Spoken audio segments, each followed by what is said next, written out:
Hi everyone, welcome to this new devlog. Today I'm going to talk about the game in general, what I achieved so far, and what I'm going to do. So this game is about a bunch of hands fighting each other using the power of the three essential elements, which are rock, paper, and scissors. So at the start of the game, the two players will have to choose between rock, paper, and scissors. Obviously, if they choose the same element, they will have to choose again. But yeah, this choice will determine how you're gonna play the game. So if I choose rock and my enemy chooses scissors, I am going to be in advantage, and my goal will be to kill him, destroy him with any kind of weapon item I can find. On the other hand, his objective will be to run away from me and try to find the magic change your element box. And as the name explains by itself, will change his element in a one that is stronger against me. So if he finds the box, he will become paper, and paper, we all know, is stronger than rock. So I will be the one to that has to run away and find stuff and find this box. This is the base mechanic of the game. On top of this, there are going to be other kinds of mechanics, like the weapon system, the item system, the class system, which I'm going to explain in this video. About the weapon system, this system is designed to build your weapon while you're playing. So basically you're going to find different kind of components for your weapon inside the map, and you will be allowed to mix different kind of projectiles with different kinds of shooting style. So for instance, we can have a automatic rifle that shoots projectiles that stick where they land, or we can have a shotgun that shoots bouncy projectiles which bounce each time they hit a wall or stuff like that. I designed this system to be very dynamic in order to have a different kind of weapon each time you're playing. I also wanted to talk about items. Items can be found in boxes, and they will just, help you with some strategic things, like maybe there's a Molotov. The Molotov will just burn the other player. There's also the bugger's grenade, which creates this field of sticky material that if you walk on, you'll just be really slow. It's just something more to add some variation to the game.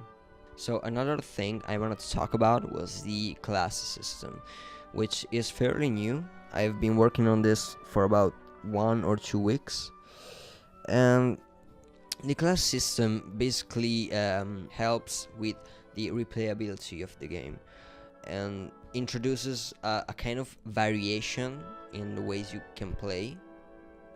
So for now, I was thinking about the tank class, rogue class, or warrior class, to which I will give different names in order to stay within this universe I'm creating of hands.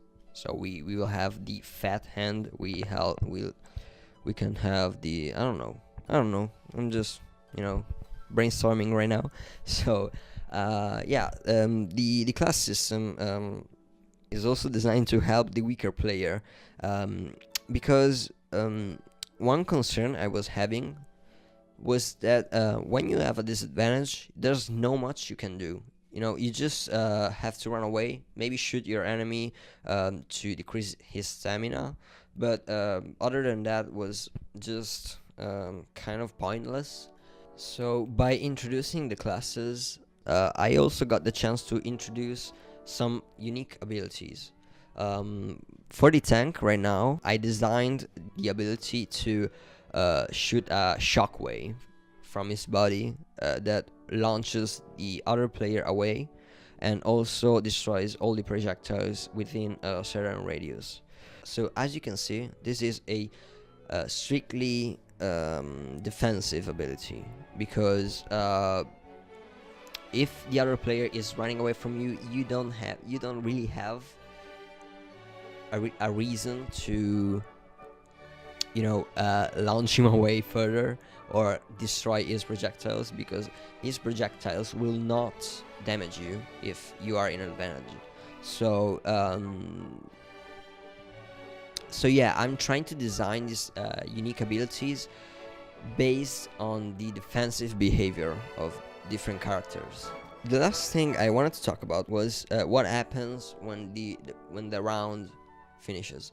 So what happens when one player kills the other one. When we reach the end of the round, where a player has won, players will need to choose between different kind of upgrades. These upgrades will go on the weapon, and we can have like explosive projectiles, we can have projectiles that put the other player on fire, stuff like that. So the winning player will be the first one to choose, and the second player will have to wait until the winning player chooses his own upgrade, which won't be choosable for the other one. So you will, if you win the round, you kind of get this advantage.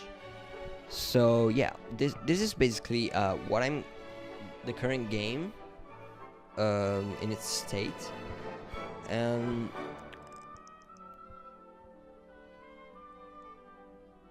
so my plans from now on are to first of all improve on the interface to make this more pretty to look at, and also continue working on the class system, to figuring out how to balance all these classes, and first of all which classes are going to be in this game and how to balance them. So yeah, these are my future plans. So I hope I managed to explain myself in some way without being too boring. So if you reached this part, thank you so much for listening, and have a great week.